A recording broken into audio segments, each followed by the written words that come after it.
여러분 안녕하십니까? KBS 아메리카 뉴스입니다.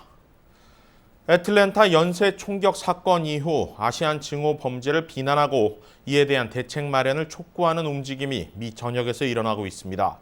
더 이상 침묵으로 일관하지 않고 행동으로 맞서야 한다는 것인데요. 오늘 LA 한인타운에서도 한인단체들과 지역 정치인들이 손잡고 증오 범죄 근절을 외쳤습니다. 김경일 기자가 취재했습니다. 애틀랜타 총격 사건을 계기로 LA 지역 한인들은 기다림의 미학이 아닌 행동으로 보여줘야 할 때라며 수십 대의 차량이 한자리에 모였습니다. LA 지역 한인들은 혐오, 증오 범죄 근절을 위한 차량 캠페인을 시작했습니다. 아시안 증오 범죄 결코 남의 일이 아닙니다. 스탑 헤이 등의 문구를 부착한 수십 대의 차량은 올림픽길을 시작으로 윌셔, 삼가 거리 등에서 차량 시위를 펼쳤습니다. 4.29 폭동을 기억하고 있는 LA 지역 한인들은 애틀랜타 총격 사건에 분노하며 침묵이 아닌 행동을 선택했습니다. 후세들은 어떻게 키우고 어떻게 할 거냐. 그러니까 이거를 위해서 우리 지금 경각심을 보이기 위해서 우리가 한번 또 퍼레이드를 옛날에 4.19 때 이후로 이거를 지금 또 하는 거라 생각하고. LA 한인회와 한인청소년회관 KYCC, 한인민주당협회 등 한인단체와 미겔 산티아고 캘리포니아주 하원 의원도 참석해 증오 범죄는 지금 당장 멈춰져야 한다고 강조했습니다. Senior Koreans or of other API communities walk down the streets. They're being called racial slurs. They're being attacked. And we've seen this across the country. If you are anywhere near there, you have got to help. You have got to call them to stop. You have got to get engaged so no one gets hurt anymore. Enough is enough. It's got to stop now. LA 경찰국은 한인들이 밀집한 LA 한인타운에서의 유사 범죄를 우려하고 있습니다. 경찰은 베테랑 경찰관을 LA 한인타운에 배치해 범죄 예방에 나섰습니다. 캡틴이 우리 10명한테 부탁해가지고 시간 술적에 계속 한인 비즈니스를 가고서 엑스포트 하라 그랬어요. 다른 패트롤 유니트는 레이디오 칼 술적에는 왔다 갔다 하잖아요. 특별하게 우리는 시간이 있으니까 그래서 더 많이 할 수 있어요. 경찰은 한인들에게 혼자 거리를 다니지 말 것과 증오 범죄는 물론 강도 등 각종 피해를 예방하기 위해 항상 주변을 살피는 것이 중요하다고 강조했습니다. 한편 증오 범죄 근절을 위한 시위는 LA와 뉴욕, 시애틀 등으로 확산되고 있습니다. LA 한인회 등 10대 주요 도시 한인회는 증오 범죄 방지를 위한 특별위원회 구성과 위원회에 한인을 넣어줄 것을 조 바이든 대통령에게 요청했습니다. KBS 뉴스 김경일입니다. 이번 총격 사건과 관련해 한인 4명을 포함한 피해 사망자 8명의 신원이 모두 확인됐습니다. LA 총영사관을 비롯한 주요 한인 공간들은 관할 구역 내 교민들에게 신변 안전에 각별한 주의를 당부했습니다. 애틀랜타 현지 경찰은 오늘 총격범 로버트 앨런 롱에 살해된 한인 여성 4명의 신원을 공개했습니다. 희생자는 74살의 박모 씨와 그랜트를 성으로 하는 51살의 한인 여성, 69살의 김모 씨, 63살의 유모 씨입니다. 피해 사망자는 모두 8명으로 이 중 6명이 아시안, 4명이 한인입니다. 이번 총격 사건 이후 관련 유사 범죄 발생 우려가 매우 커지고 있는 가운데 각 지역 한인 공간들도 각별한 주의를 당부하고 나섰습니다. LA 총영사관은 보도자료를 배포해 최대 한인 사회가 형성돼 있는 LA 지역을 중심으로 유사 범죄가 발생할 가능성이 있다고 밝혔습니다.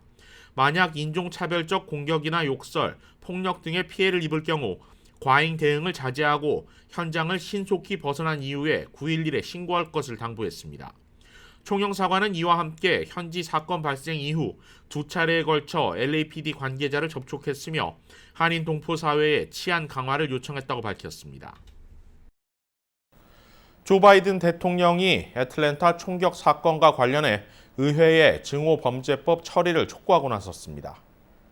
바이든 대통령은 오늘 사건 현장인 애틀랜타로 출발하기 앞서 성명을 내고 이번 사건에 대한 국가적 슬픔과 분노를 공유한다며 의회가 신종 코로나 바이러스 감염증 증오범죄법을 신속히 처리하길 촉구한다고 밝혔습니다.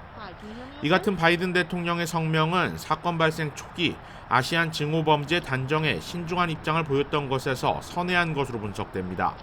앞서 바이든 대통령은 최근 일련의 혐오 범죄 사건들과 관련해 아시안들의 우려를 잘 알고 있다고 답했으나 애틀랜타 총격 사건과 관련해서는 결과를 지켜보자며 정확한 범행 동기 판단을 유보한 바 있습니다.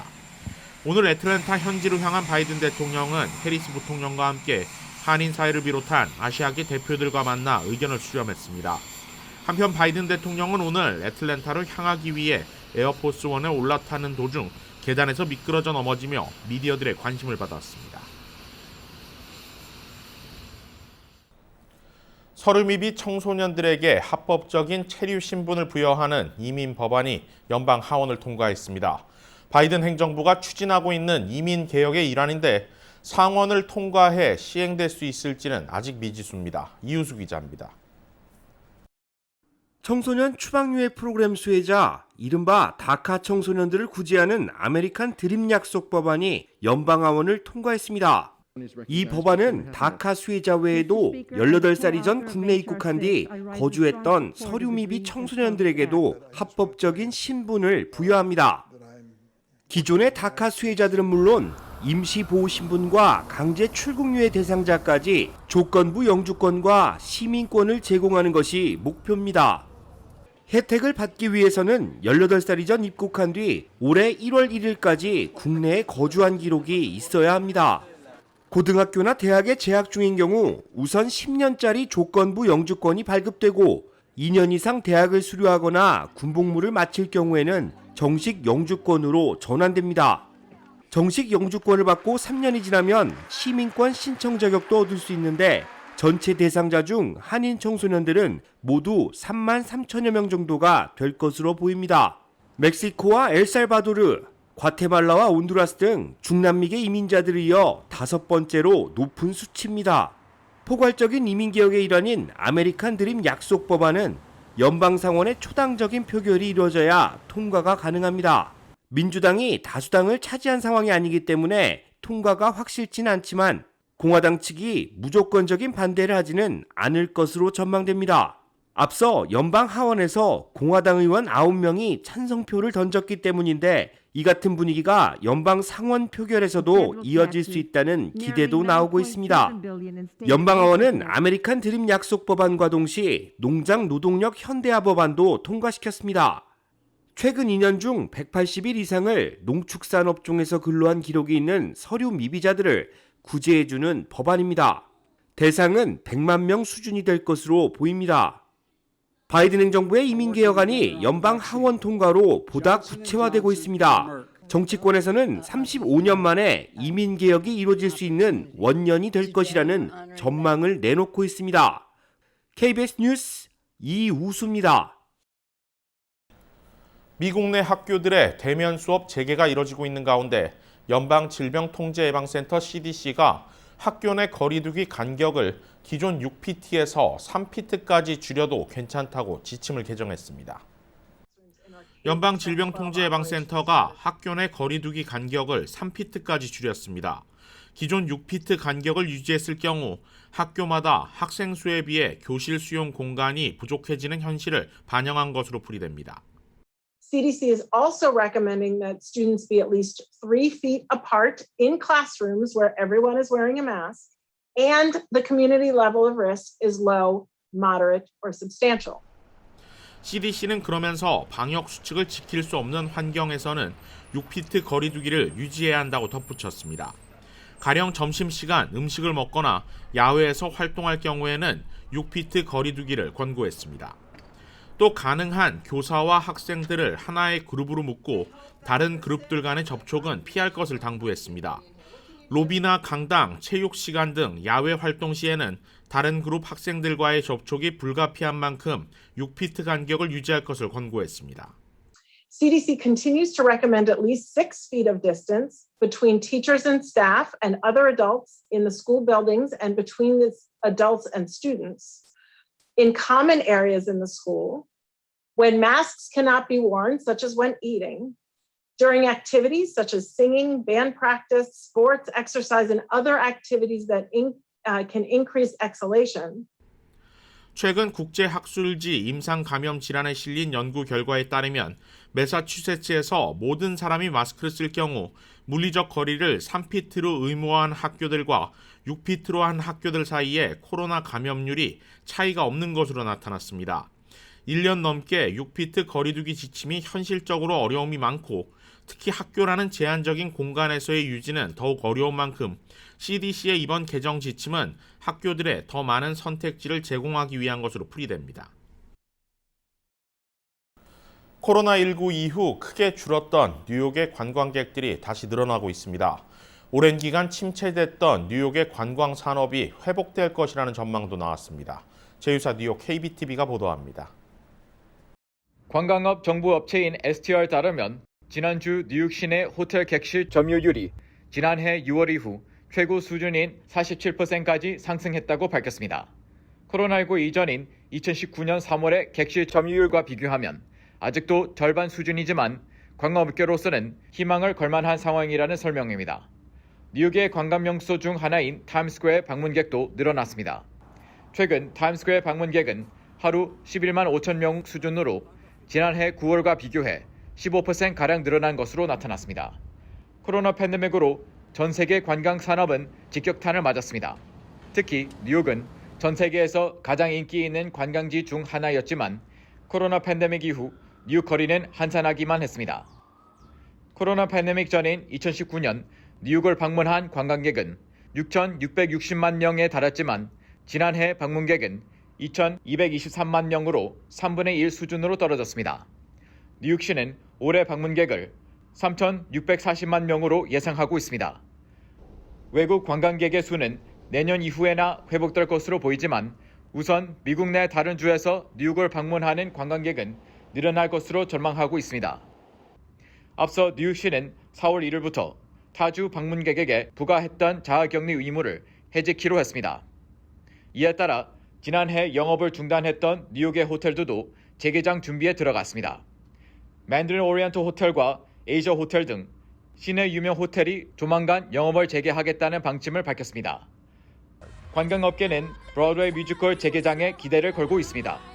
뉴욕주 정부는 다음 달부터 정원의 33% 이내에서 각종 공연을 허용키로 했지만 브로드웨이 극장들은 정원의 100%가 허용되기 전까지는 공연을 재개하지 않을 방침입니다. 이러한 이유로 브로드웨이의 뮤지컬 공연이 재개되는 시점은 올해 가을 이후가 될 것으로 전망되고 있습니다. KBTV 뉴스 이창환입니다. 오늘의 주요 단신입니다. 오늘부터 LA 카운티 내 더 많은 영화관들이 문을 엽니다. 미 최대 영화 체인 상영관인 AMC는 오늘부터 캘리포니아 40개 영화관을 시작으로 다음 주 월요일까지 54개의 극장문을 열 것이라고 발표했습니다. 할리우드 유명 극장인 엘 캐피탄 티어도 오늘 다시 문을 엽니다. 아직 리갈 극장과 한인타운 CGV 영화관은 오픈 계획이 발표되지 않았습니다. 미국의 노숙자가 4년 연속 증가한 것으로 나타났습니다. 뉴욕타임스가 연방주택도시개발부의 통계를 인용해 보도한 바에 따르면 지난해 미국 내 노숙자 수는 58만 명으로 1년 전보다 2.2%가 증가했습니다. 특히 노숙자 6명 중 1명은 18세 미만인 것으로 나타났습니다. 뉴욕 맨해튼에서 한인 부부에게 중국으로 돌아가라며 욕설을 퍼부은 백인 여성이 거물 정치인의 딸로 확인돼 충격을 주고 있습니다. 논란의 여성은 24년간 연방 상원의원을 지내고 주 유엔 미국 대사까지 역임했던 고 데니얼 패트릭 상원의원의 딸인 모라 모엔 의원으로 확인됐습니다. 미 중앙은행 연준이 코로나 대유행 초기 도입한 은행 자본 규제 완화를 종료하기로 했습니다. 총 자산 2,500억 달러 이상의 은행들이 자기 자본을 자산의 3% 이상 유지가 하도록 의무화하는 것을 다시 강화하는 것인데 이럴 경우 은행들이 비율을 맞추기 위해 대량의 채권을 매도할 수 있어 금리 인상으로 이어질 수 있다는 분석이 나오고 있습니다. 말레이시아 정부가 북한의 단교 선언에 심각한 유감 성명을 내고 자국 주재 북한 외교관들에게 48시간 안에 철수하라고 통보했습니다. 앞서 두 나라 관계는 2017년 말레이시아에서 김정은의 이복형 김정남이 암살당한 이후 멀어졌는데 최근 말레이시아 법원이 북한인 사업가를 미국에 인도하기로 판결하면서 북한이 외교 단절을 선언했습니다.